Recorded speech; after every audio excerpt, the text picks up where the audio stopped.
You want to know what I really need in my life? A strong, muscular man to hand me $1,000 so I can build all of the decks I want. Actually, sorry, make it $2,000. Anyways, welcome to my budget Hercules deck tech. Please hit like and subscribe. It gives me pleasant dreams at night seeing the number go up. But we've got a funny one today. This deck is definitely on the fun tier of decks. It is not that serious. You really shouldn't be expecting to pull out too many wins with this one. If you're facing a particularly slow ramp deck, then you could definitely find a win. But yeah, this deck has one game plan. Well, yeah, just the one game plan. One game plan and one game plan only. If you don't get it up and running, you're kind of up a creek without a paddle. so, so the game plan, here's the game plan. We play Megara. We stick Megara for a turn, and then we quest with her a bunch. Yeah? Yeah, okay. So, Megara has the ability whenever you play a character named Hercules, you may ready this character. So this deck takes advantage of that fact and runs 12 Hercules. There's no more that you can run, right? I'm pretty sure I'm tapped out on Hercules. Hercules. Oh, it's not franchise Hercules. Contains Hercules. We're tapped out on all the cheap ones, which is all that matters. So yeah, we run all the Hercules, and then with all of these Hercules, we play them out so that we can quest with Meg a bunch. Now, we have several ways of facilitating this. We've got Bippity Boppity Boo making a great showing in this deck. If you have a character of cost 3 or more, you may exert them to sing this song for free. Return chosen character with yours. You can read, but you get to play a character at the same cost for free. So, sneaky interaction is that the character you bounce back to your hand can also be the character you replay, right? So say I bippity boppity boo my 3-cost Hercules back to my hand. I can immediately use Bippity Boppy's Boo to play out Hercules. Got it? So how that works is if we have a Megara out, we can quest with her once, have Hercules sing Bippity Boppity Boo on himself, bounce Hercules back to hand, play him out again, get Megara readied up because we have played another character named Hercules, quest with her again, then play a 2-drop Hercules, quest once again with Megara, and then that's 6 lore in 1 turn.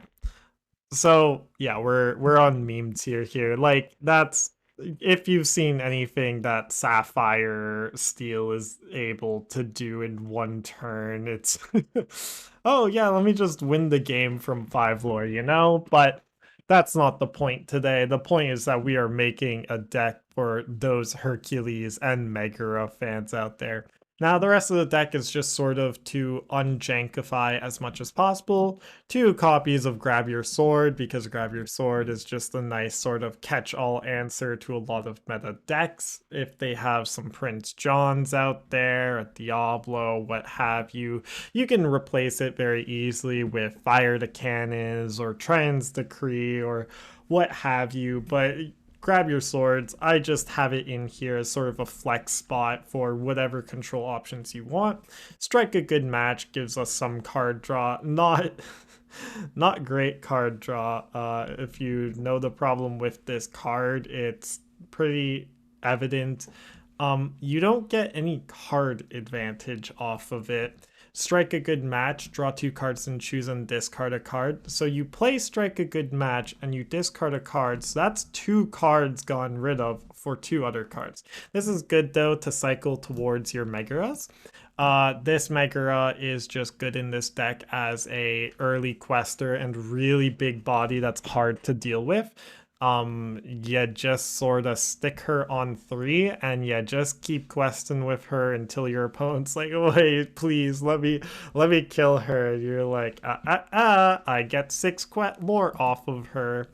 And then the rest is just the good budget stuff in Emerald Steel. We got Ursula Deceiver for some disruption. We got Mr. Smee up in here because he is one of like the best 2-drops in the game. Captain Hook as a good 1-drop. Same goes for Robin Hood. Clarabelle for some extra card draw. When you play this character, if an opponent has more cards in their hand than you may draw a card. Friar Tuck and Iago. Friar Tuck is just a quality 4-drop, getting your opponent to discard a card more often than not. Iago is here to actually make like bippity boppity boos and strike a good match free and stuff like that. Because whenever this character quests, you pay 2 less for the next action you play this turn. He is also evasive, so he can help slowly close out a game. But yeah, that's not what you really want him for. Uh, you just kind of play him and hope. Remember who you are. If chosen opponent has more cards in their hand than you, draw cards until you have the same number. Hey, look, it's Clarabelle's effect, except budget, and also only 1 time. But beggars can't be choosers. Upgrades for this deck, pretty straightforward, but if you are upgrading this deck, I wouldn't bother with this deck. But you got Clarabelle. Just literally slots immediately in there. Over, remember who you are. In fact, go up to 4 and then cut out 2, strike a good match. Uh, and then what's another upgrade? That's about it, honestly. But Clarabelle is the easy upgrade. So if you like the character of Clarabelle and you just happen to have like a playset lying around somewhere, I would throw her in over, strike a good match. And yeah, that's gonna be about it from me. Let me just like, yeah, Mulligan will be. We have the Megara. We have this Megara, so we'll keep you. We'll keep this, and then we'll actually full keep. So then it would be Ink Strike, Ink. Ooh, maybe it was put back Bippity. Like I said, meme tier deck. Don't expect to win with this deck. Expect to have fun games with this deck. And if your opponent also has fun tier decks, this deck has a coherent enough strategy to it that like you stand a chance at winning. But yeah, that's it. I hope you have a rest of your wonderful day. Why did I say it that way? I hope you have a fantastic whatever time it is for you, and I hope to catch you on the flip side. Bye!